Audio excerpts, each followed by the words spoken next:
Hello and welcome everyone. तो हम लोग पढ़ रहे थे मेजर इकोसिस्टम, जिसमें से हम लोगों ने सारे टॉपिक्स को कवर कर लिया है। बस एक टॉपिक बचा है हमारा, वो क्या है? वो है एस्चुरीज़। आज हम बात करेंगे एस्चुरीज़ के बारे में और इस तरीके से हमारा ये चैप्टर यानी कि मेजर इकोसिस्टम कंप्लीट हो जाएगा और हमारा ब्लॉक 1 भी कंप्लीट हो जाएगा। तो हम जल्दी से देखते हैं कि एस्चुरीज़ क्या है।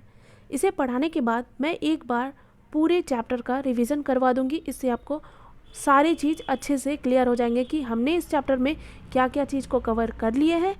और इससे क्या क्लियर होगा कि आप लोगों को अगर किसी भी टॉपिक में डाउट बच रहा है तो आप वीडियोस को वापस से देख सकते हैं। तो सबसे पहले हम देखते हैं कि एस्चुरीज़ क्या है। तो इस पैराग्राफ को पढ़ाने से पहले मैं आपको बस प्रैक्टिकली समझाती हूँ कि एस्चुरीज़ होता क्या है एक्चुअली। तो देखो, दो फेज़ होता है। एक सपोज दैट ये है हमारा सी या ओशियन, ठीक है, और ये है हमारा रिवर, ठीक है। अब ये रिवर आगे क्या करेगा? इस ओशियन में मिलेगा, है ना। ये सारा वाटर ड्रेन आउट कहाँ करते हैं? सी या ओशियन में। देखो, ये रहा ओशियन, ये रहा रिवर। अचानक से दोनों ऐसा नहीं हो जाएगा कि एक बाउंड्री आएगा तो इधर वाला पार्ट रिवर हो जाएगा और इधर वाला पार्ट क्या होगा? सी या ओशियन हो जाएगा। ऐसा नहीं होता है। तो एक ऐसा जोन आएगा जहाँ पे क्या होगा, थोड़ा सा फीचर्स सी या ओशियन का होगा और थोड़ा सा फीचर क्या होगा, हमारा किसका होगा? रिवर का होगा। तो ये जो बीच वाला जोन होता है, यानी कि जहाँ पे क्या हो, ओशियन या सी का भी फीचर प्रेजेंट हो और क्या हो, रिवर का भी फीचर प्रेजेंट हो, तो उसी वाले पार्ट को क्या बोला जाता है? एस्चुरीज बोला जाता है, ठीक है। आई होप इतना क्लियर हो गया होगा। अब इसको हम वर्ड में देख लेते हैं कि ये क्या बोला जा रहा है। तो क्या लिखा हुआ है कि all the rivers and lakes ultimately drain into the sea, है ना। However many rivers develop a highly specialised zone before joining the proper sea. This zone is called estuary, है ना। मैंने अभी बताया ना कि वो जो सी है वो ऑलमोस्ट कहाँ ड्रेन होते हैं? सारे सी में या ओशन में। तो ये जो रिवर्स है वो ज्वाइन होने से पहले एक स्पेशलाइज्ड जोन बनाते हैं, उसी जोन को एस्चुरी कहा जाता है, ठीक। उसके बाद क्या कहा जा रहा है कि an estuary is a transitional zone between rivers and sea representing unique ecological features and biotic communities. बोला गया ना कि एस्चुरी क्या है? वही ट्रांजिशनल जोन है, किसके बीच में? रिवर्स और सी के बीच में, ठीक है। और ये क्या रिप्रेजेंट करता है? एक यूनिक इकोलॉजिकल फीचर्स और बायोटिक कम्युनिटी। एस्चुरीज जो है मोस्ट प्रोडक्टिव इकोसिस्टम है वर्ल्ड का। ऐसा क्यों है? आगे देखो पहले। An estuary is semi-enclosed part of the coastal ocean containing brackish water that has free connection with the sea on one side and on the other side it is connected with a river mouth and receives fresh water. देखो, इसे सबसे productive zone इसलिए कहा गया क्योंकि यहाँ पे क्या होते हैं? दोनों के फंक्शन मिलते हैं, सी ओशियन के भी और रिवर के भी।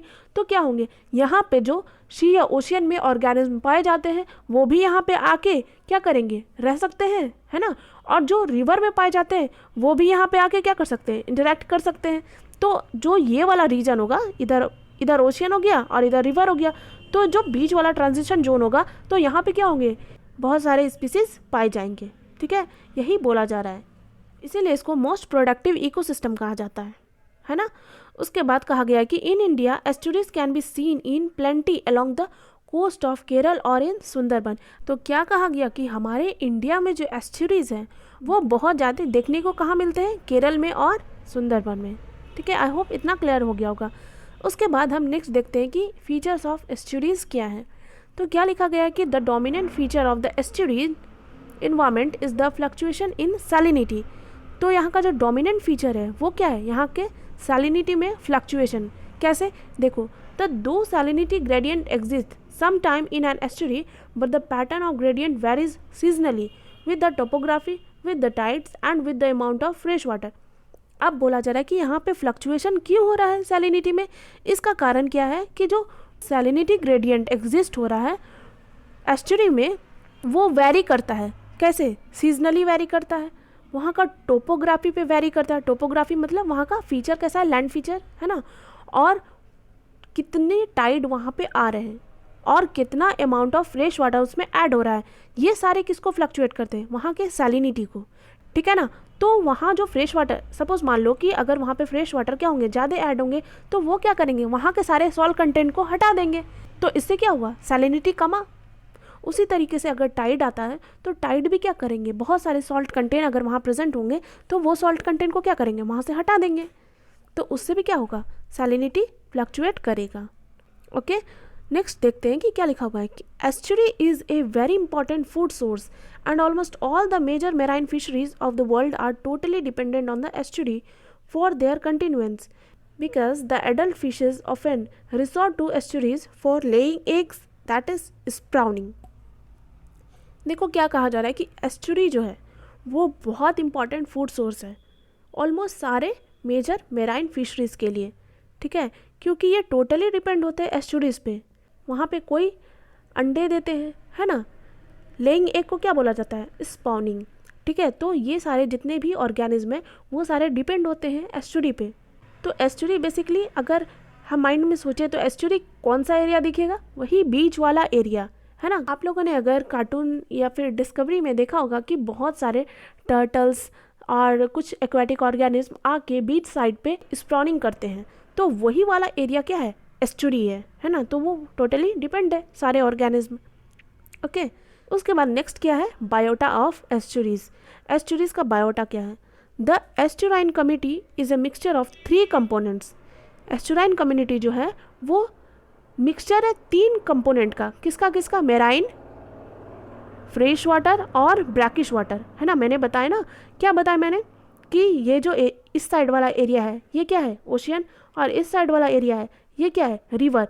तो ये जो बीच का ट्रांजिशन जोन है जहाँ पे ये दोनों मिलता है, तो यहाँ पे क्या होंगे, ये जो मेराइन वाटर है ये कौन है, मेराइन वाटर ओशियन वाले, ठीक है, और फ्रेश वाटर कौन है, रिवर वाले, और ब्रैकिश वाटर कौन है, जिसमें दोनों क्वांटिटी प्रेजेंट हो, यानी कि मेराइन का भी फंक्शन कर रहा हो और फ्रेश वाटर का भी फंक्शन कर रहा हो, ठीक है। तो उसी को हम ब्रैकिश वाटर कहते हैं। और एस्चुरिन क्या है, ये तीनों कंपोनेंट प्रेजेंट है एस्चुरी में, है ना। तो आई होप समझ में आ गया होगा। उसके बाद क्या कहा जा रहा है कि but overall estuarine diversity is still lower than that of the river और मेराइन कम्युनिटी। लेकिन ओवरऑल जब एस्चुरिन डाइवर्सिटी की बात आएगी तो ये कम है, किसके अकॉर्डिंग, रिवर और मेराइन कम्युनिटी के अकॉर्डिंग। कितना भी स्पीसीज आ जाए फ्रेंड, लेकिन वो रिवर स्पीसीज और एक्वेटिक स्पीसीज के अकॉर्डिंग क्या होंगे, कम होंगे। फिर क्या है, this is because of tremendous variation in the estuaries physical environment, दस the greater productivity of estuaries is built on a narrow base. ये ऐसा क्यों हुआ कि यहाँ का एस्चुरी का डाइवर्सिटी कम हुआ, यहाँ बिकॉज ऑफ ट्रिमेंडस वेरिएशन। यहाँ पे क्या होता है, वेरिएशन बहुत ज़्यादा होते हैं, है ना। इसीलिए जो एस्चुरी का ग्रेटर प्रोडक्टिविटी है वो कहाँ बिल्ड होता है, नैरो बेस पे। ओके, फिर क्या कहा गया कि plant of the estuary are of 4 basic type. Estuary में जो प्लांट है वो 4 बेसिक टाइप के हैं। कौन कौन से, पहला है फाइटोप्लैंक्टन, दूसरा है मार्जिनल मार्स वेजिटेशन, तीसरा है मड फ्लैट एल्गी, और चौथा क्या है, epiphytic plants growing on the marginal marsh vegetation. ये 4 क्या है, प्लांट्स हैं जो कहाँ होते हैं, एस्चुरी में, ठीक है। ये सारे बस याद कर लेने हैं। उसके बाद क्या कहा गया कि diatoms and filamentous blue green algae found in high number are the sites of intense photosynthesis. Oysters, crab, some sea shrimps are also found. ये सारे क्या है, कुछ ब्लू ग्रीन एल्गे के नाम दिए गए हैं और कुछ क्रैब्स, ये ऑयस्टर्स, ये सारे के भी नाम दिए हैं जो क्या होते हैं, जो एस्चुरी में प्रेजेंट होते हैं, यहाँ पे फाउंड होते हैं। ओके, यही था बस एस्चुरी में। मैंने तो जितने भी इग्नू के बुक में दिया गया है पूरा सिलेबस को अच्छे से कवर किया है। मैंने फॉरेस्ट इकोसिस्टम बता दिए थे आप लोगों को, फिर मैंने आप लोगों को डिफरेंट टाइप्स ऑफ फॉरेस्ट क्या होते हैं उनके बारे में अच्छे से डिटेल में बताया था। उसके बाद मैंने इंपॉर्टेंस क्या है फॉरेस्ट का वो बता दिया था। फिर मैंने फॉरेस्ट कंजर्वेशन कैसे करना है इसको अच्छे से डिस्कस किए थे। फिर ग्रासलैंड इकोसिस्टम के बारे में बताया था। उसके बाद मैंने क्या बताया, उसके बाद मैंने टाइप्स ऑफ ग्रासलैंड इकोसिस्टम को अच्छे से डील किया था। फिर क्या बताए थे, फिर इकोनॉमिक इंपॉर्टेंस क्या है हमारे ग्रासलैंड का, ये सारे बताए थे। उसके बाद मैंने डिज़र्ट इकोसिस्टम को डील किया था।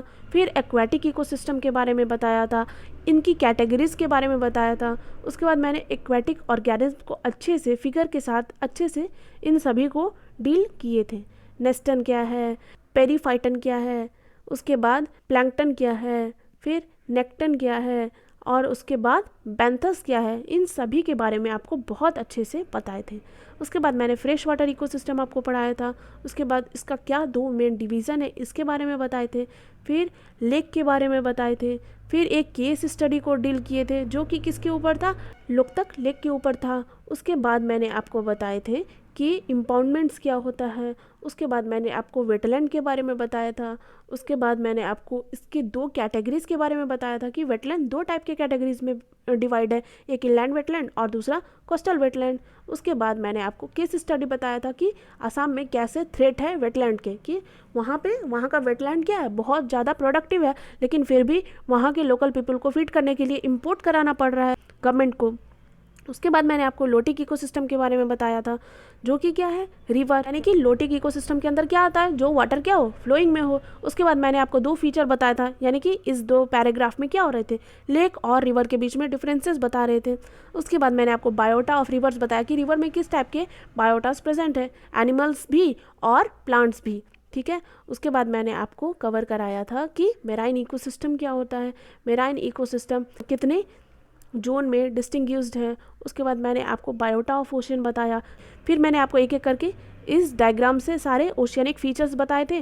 और उसके बाद मैंने आपको क्या किए, लिटोरल जोन, फिर नेरेक्टिक जोन, उसके बाद pelagic zone and again benthic zone, ये सारे को अच्छे से कवर करवाए थे। और आज मैंने आपको एस्चुरीज के बारे में अच्छे से पढ़ा दिया है।